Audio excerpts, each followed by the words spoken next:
जून 30 परे आउ चलिबो नाही पुराना नोट। देशरे पुणी नोटबंदी चर्चा। सोशल मीडिया रे भाइराल भयरे बैंक धाइले लोके। एबे बैंक आगरे जमिलाणी शह शह लोकंक भिड़। पुणी कोन हेबो कि नोटबंदी। जून 30 परे पुराना 10, 20, 50 एवं 100 टंकिया नोट आउ चलिबो नाही। जदि आपणक पर्स किंबा घरे एही पुराना नोट अछि ताहले एही खबर आपणक पई गुरुत्वपूर्ण। गत किछि दिन हला सोशल मीडिया रे गोटिए मेसेज निया परी भाइराल हेउछि। दाबी करा जाउछि जे 2005 पूर्वरु छपा होइथिबा 10 टंकिया, 20 टंकिया, 50 टंकिया और 100 टंकिया नोट जून 30 परे अचल होई जिवो। एपरिकी बैंक मध्य सेही नोट नेबो नाही बोली कुहा जाउछि। एही मेसेज परे लोकंक भितरे भय खेले जाइछि।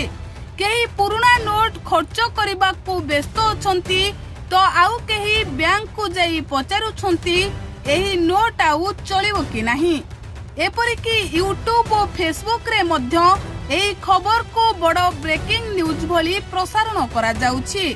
कुहा जाउछि बैंक पक्षरु जून 30 को शेष तारीख धार्य करा जाइछि। तेबे सतरे कोन जून 30 परे एही नोट कागज खंड होई जिवो ना एहा केवल एक गुजब मात्र। तेबे वर्तमान आसंतु असल सत जानिबा।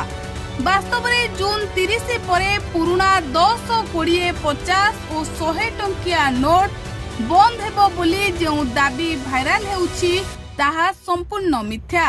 बैंक ऑफ महाराष्ट्र स्पष्ट करिछि जे एभली कोनोसी निर्देश सेमाने जारी करि नाहंती।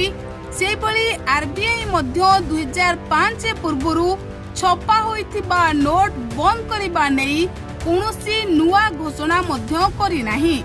एही नोट एबे मध्य वैध रहिछि।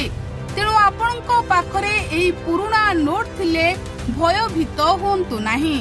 जून 30 परे नोट बंद हेबो बोली जेउ खबर भाइराल हेउछि ताहा संपूर्ण गुजब अटे।